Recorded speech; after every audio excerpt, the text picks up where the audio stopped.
کہ لوگوں کی جو حصی نیند ہوتی ہے انسان کو بے خبر کر دیتی ہے. یہ حصی نیند مطلب حس انسان کے کام نہیں کرتے.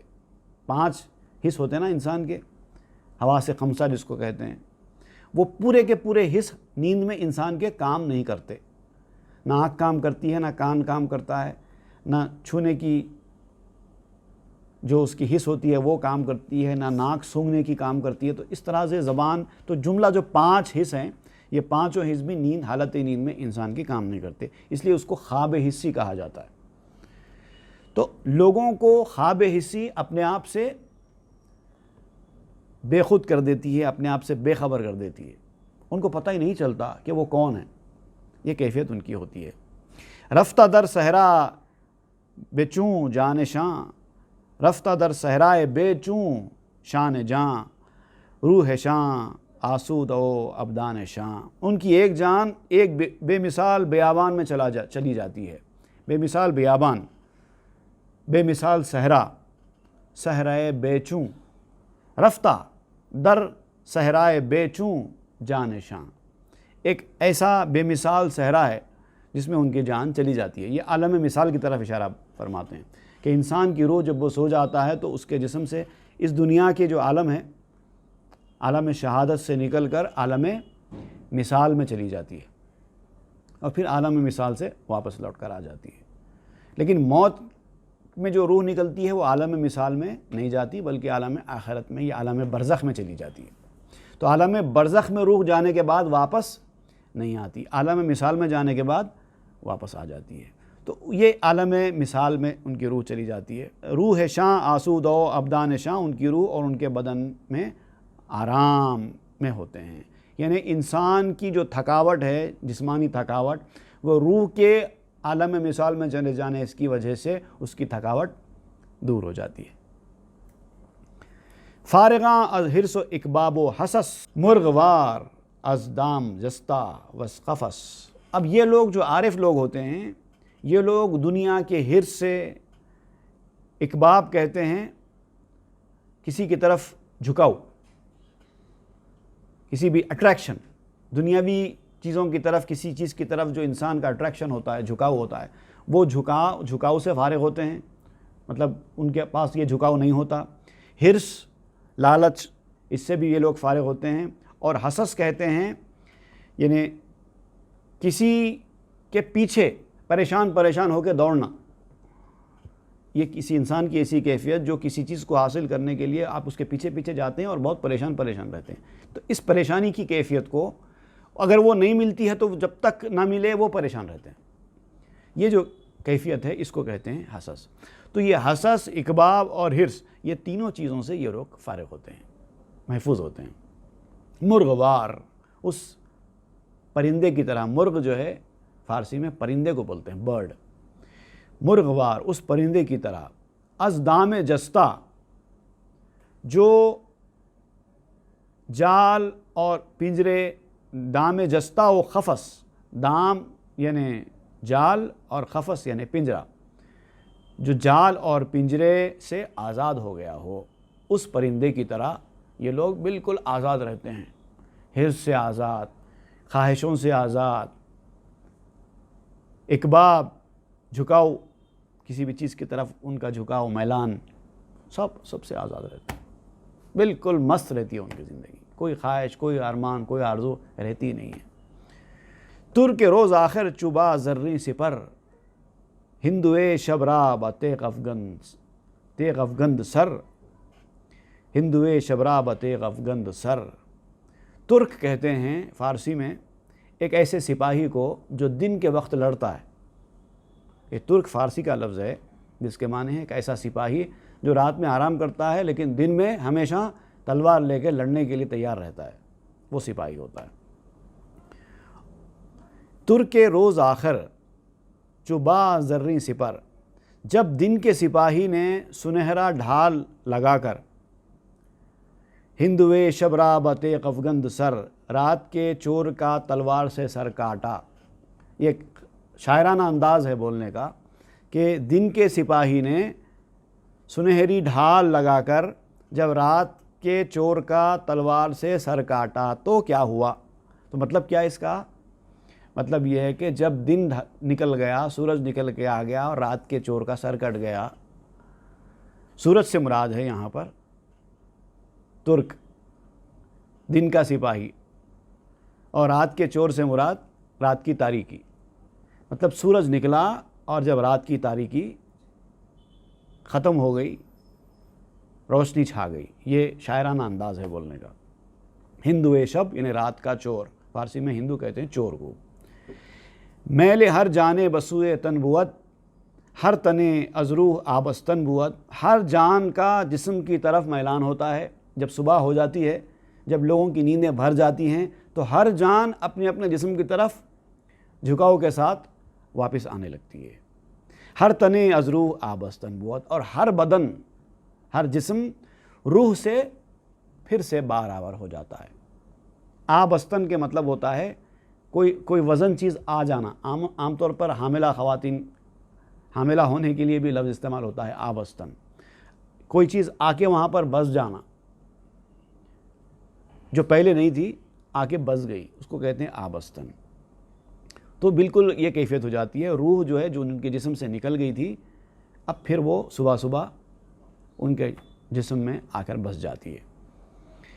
السفیر باز دام اندر کشی، جملہ را در دام درد آور کشی۔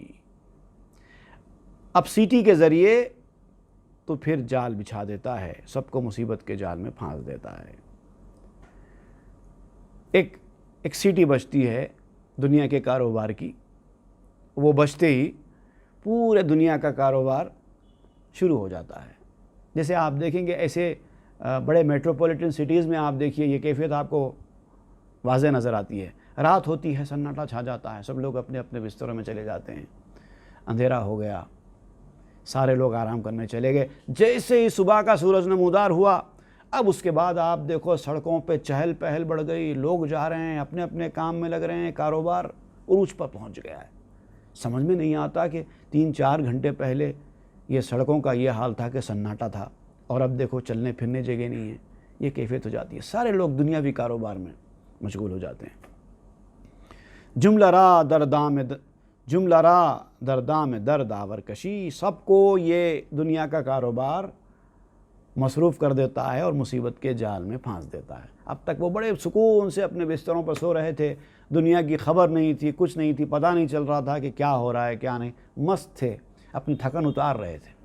اب جیسے ہی سورج نکلا، روح واپس آئی، اب یہ کیا ہوا؟ سارے لوگ مصیبت کے جال میں پھنسنے لگ گئے۔ اب یہ کرو، وہ کرو، یہ سنو، وہ درد سنو، وہ تکلیف برداشت کرو، یہ ساری چیزوں میں لگ گئے، ذمہ داریاں وغیرہ وغیرہ۔ چونکہ نور صبح دم سربر زند، کرگسے زرین گردوں پر زند۔ جب صبح کے وقت کا نور نمودار ہوتا ہے، جب روشنی نمودار ہوتی ہے تو آسمان کا سنہری گدھ اڑنے لگتا ہے، چن چن چن چن جیسے چڑیوں کے، پرندوں کی آوازیں صبح صبح آنا شروع ہو جاتی ہیں۔ فالق الاصباح اسرافیل وار، جملہ را در صورت آرد زاں دیار۔ صبح کا پیدا کرنے والا اللہ تعالیٰ کا نام ہے فالق الاصباح، قرآن مجید میں استعمال ہوا ہے، صبح کو نمودار کرنے والا رات کے بعد۔ اسرافیل جیسے سور پھونکتے ہیں قیامت کے دن اور ہر چیز پھر سے نمودار ہو جائے گی۔ سارے جو قیامت میں اسرافیل کے ایک سور کے بعد تو پوری دنیا برباد ہو جاتی ہے، قیامت آ جاتی ہے، ہر چیز مٹ جاتی ہے، لیکن پھر جب دوسرا سور اسرافیل پھونکتے ہیں تو پھر سے سارے لوگ زندہ ہو کر اٹھ کھڑے ہوں گے اور میدان حشر برپا ہوگا۔ یہ جو کیفیت ہے، یہ کیفیت اللہ تعالیٰ رات کے بعد صبح کی کرتا ہے۔ پہلے سب کی روحوں کو قبض کر لیتا ہے اور پھر صبح ہوتے ہی سب کی روحوں کو واپس کر دیتا ہے، سب کو اپنی اپنی صورت میں لاتا ہے، سب پھر اپنی اپنی ذمہ داری، سونے سے پہلے جو کام روک کر سو گئے تھے صبح اٹھ کے پھر اب وہ کنٹینیو کرتے ہیں اپنی زندگی کو۔ یہ کیفیت ہوتی ہے۔ روح ہائے منبسطرا تن کنت، ہر تنیرا باز آبستن کنت۔ منتشر روحوں کو جسم میں لے کے آتا ہے۔ پہلے نیند میں جب سب کی روحیں نکل گئی تھیں، عالم مثال میں چلی گئی تھیں، تو سب منتشر روحیں تھیں، کسی کو جسم نہیں تھا، کسی کو قالب نہیں تھا۔ اب اس کے بعد کیا ہوتا ہے؟ پھر سب کو اپنے جسم میں جیسے اگر اس کو میں آپ کو سمجھاؤں کہ ایک مرغیوں کا سمجھیے آپ، ایک پنجرہ ہے، ہر پنجرے میں ایک مرغی رکھی جاتی ہے. ایک وقت ہوتا ہے پورے مرغیوں کو کھلا چھوڑ دیتے ہیں، وہ دانہ چگنے لگتے ہیں، تو ایک مرغی ادھر جا رہی ہے، ایک مرغی ادھر جا رہی ہے، ایک مرغی ادھر جا رہی ہے، بالکل مکس اپ رہتے ہیں پورے. لیکن جیسے ان کے پھر پنجرے میں قید ہونے کا ٹائم آتا ہے، ایک ایک کو پکڑ کے اپنے اپنے پنجرے میں ڈال دیتے ہیں.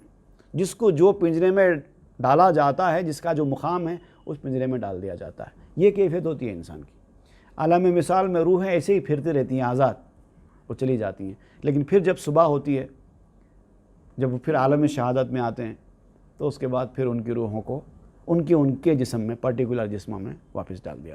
روح ہائے منبسطرا تن کنت ہر تنیرا باز آبس. تن کنت منتشر روحوں کو جسم میں لے آتا ہے، وہ ہر جسم کو پھر باردار کر دیتا ہے روحوں سے، پھر اس کے اندر روح ڈال دیتا ہے، پھر سے وہ تر و تازہ ہو جاتے ہیں.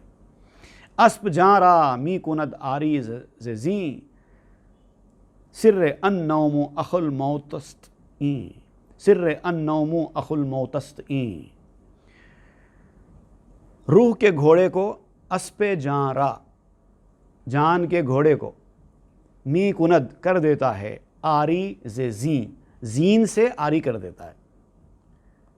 پہلے زین کسا ہوا ہوتا ہے، گھوڑے کے اوپر اس کا جو زین رہتا ہے وہ کسا ہوا ہوتا ہے. اب کیا کرتا ہے، اس کو زین ہٹا دیتا ہے، کھول دیتا ہے. سر النوم اخو الموتست این. اس کا مطلب جو ہے، جیسے عربی میں کہا جاتا ہے النوم اخو الموت، اس کا مطلب یہی ہے. النوم اخو الموت کا مطلب کیا ہوتا ہے؟ نوم تو نیند کو کہتے ہیں، اخ کہتے ہیں بھائی کو. نیند موت کا بھائی ہے. چونکہ عربی میں النوم مذکر میسکولن استعمال ہوتا ہے، اس لیے وہاں پر بھائی استعمال کیا گیا ہے. لیکن ہم جب اس کو اپنی زبان میں ترجمہ کریں گے تو اس کا ترجمہ بھائی نہیں کریں گے بلکہ بہن کریں گے، کیونکہ نیند ہمارے پاس فیمینائن جنڈر استعمال ہوتی ہے. تو نیند موت کی بہن ہے، اس کا مطلب یہی ہے. یہ جو کیفیت ہو رہی ہے، یہ وہی کیفیت ہے. اسرائیل جیسے روح قبض کرتے ہیں اور پھر قیامت قائم ہوتی ہے، اسرافیل سور پھونکتے ہیں، پھر اسرافیل کے دوسرے سور پھونکنے کے بعد پھر پوری دنیا پھر سے جی اٹھتی ہے. وہی کیفیت یہاں پر بھی ہو رہی ہے. لیک بہرے آں کے روز آیند باز بر نہد بر پائے شاں بندے دراز. لیکن اس کے لیے وہ دن میں واپس آئیں. ان کے پیر میں لمبی رسی باندھ دی گئی ہے. یعنی اب وہ روح میں جب تک تھے آزاد گھوم رہے تھے، اب جسم کے قالب میں آ گئے ہیں تو ایسا ہو گیا ہے جیسے ان کے پیر میں رسی باندھ دی گئی ہے. تاکہ روزش واکشت زاں مرغزار وس چراغا آردش در زیر بار. تاکہ اس سبزے زار سے وہ دن میں واپس لے آئے اور چراگاہ سے اس کو بوجھ کے نیچے لاتا ہے. یہ جو کیفیت ہے، دن نکلتا ہے تو وہ واپس اپنے مقام پر آ جاتا ہے سبزے زار سے. جیسے جانوروں کو چھوڑا جاتا ہے چارہ چرنے کے لیے، گھاس چرنے کے لیے، وہ پورے منتشر ہو کے چرتے ہیں. پھر جب شام ہوتی ہے تو پوروں کو واپس لے کے آ کے اپنے گھونسلوں میں یا اپنے ڈینس وغیرہ جو بھی ہوتے ہیں ان کے، اس کے اندر اس میں ڈال دیا جاتا ہے. تو پہلے جب تھے وہ آزاد تھے، اب جو ہے وہ بوجھ کے اندر دبے ہوئے ہیں. وس چراگاہ آردش در زیر بار. اور چراگاہ سے اس کو بوجھ کے نیچے لا لیتا ہے، جاگنا اس کا. کاش چوں اصحاب کف آ روح را. کاش چوں اصحاب کف آ روح را. حفظ کر دے یا چو کشتی نوح را. کاش اصحاب کہف کی طرح اس روح کو بھی اللہ تعالیٰ محفوظ کر دے، جیسے اصحاب کہف کی روحوں کو اللہ نے محفوظ کر دیا دنیا کی گندگیوں سے. وہ سو رہے ہیں. یا پھر اس طرح جیسے کہ نوح علیہ السلام کی کشتی کو طوفان سے محفوظ کر دیا تھا، ویسے ہی ہم کو بھی محفوظ کر دے. تا ازیں طوفان بیداری و ہوش وار ہی دے ای ضمیر و چشم و گوش. تاکہ بیداری اور ہوش کے اس طوفان سے، یہ بھی ایک طوفان ہے بیداری کا جو جاگنے والا جو طوفان ہے، یہ بھی ایک طوفان ہے، طوفان نوح کی طرح کا، فتنے، فساد، یہ وہ کیا کیا نہیں ہے دنیا میں، اور یہ سب جاگنے کی وجہ سے ہو رہے ہیں۔ جب آدمی سو رہا ہے تو یہ فتنہ و فساد سے اس کا کوئی واسطہ ہی نہیں ہے، کون کس کے ساتھ کیا بدمعاشی کر رہا ہے، کون کس کے ساتھ کیا فتنہ مچا رہا ہے، وہ بے خبر ہے۔ نیند والا تو بے خبر ہے نہ غیبت کر رہا ہے، نہ چغلی کر رہا ہے، نہ گناہ کر رہا ہے، نہ کچھ کر رہا ہے، سب چیزوں سے بے نیاز، بے پرواہ۔ تو ویسے ہی جو ہے بیداری کا یہ جو طوفان ہے، یہ طوفان سے بھی انسان کے ضمیر، آنکھ اور کان چھوٹ جاتے ہیں۔ اصحاب کہف کی طرح اس کی روح کی اللہ تعالیٰ حفاظت کر لے تو دنیا میں رہ کے بھی انسان اس طوفان سے، جاگنے کے طوفان سے اپنے دل کو، اپنے آنکھ کو، اپنے ضمیر کو بچا لیتا۔ اے بسا اصحاب کہف اندر جہاں، پہلوئے تو پیش تو ہستی زماں۔ اے سننے والے، اے بسا فارسی کا انداز ہے، جس سے مخاطب ہے اس کو کہا جاتا ہے۔ جیسے ہمارے پاس بعض مقررین کہتے ہیں عزیزان من، برادران ملت، اس طرح کے جو الفاظ استعمال کرتے ہیں، ویسی اے بسا جس سے میں خطاب کر رہا ہوں ان کے اصحاب کہف اندر جہاں، بہت سارے اصحاب کہف کے کوالٹیز والے بھی اس دنیا میں موجود ہیں۔ اب یہ بتا رہے ہیں کہ جو عارف باللہ ہیں، جن کی جو کوالٹیز میں نے بیان کی ہیں، وہ ایسا نہیں ہے کہ وہ قصے کہانیوں میں پہلے دور میں ہوا کرتے تھے، آج بھی موجود ہیں۔ اصحاب کہف اندر جہاں، اصحاب کہف کی طرح لوگ آج بھی اس طرح کے موجود ہیں، جو دنیا میں رہتے ہوئے بھی دنیا کی گندگیوں سے اپنے آپ کو محفوظ رکھ پا رہے ہیں اللہ کی توفیق سے۔ پہلوئے تو پیش تو ہستی زماں، اور یہ لوگ کبھی آپ کے بازو ہوتے ہیں، کبھی آپ کے سامنے ہوتے ہیں، اور اب بھی موجود ہیں۔ پہلوئے تو پیش تو ہستی زماں،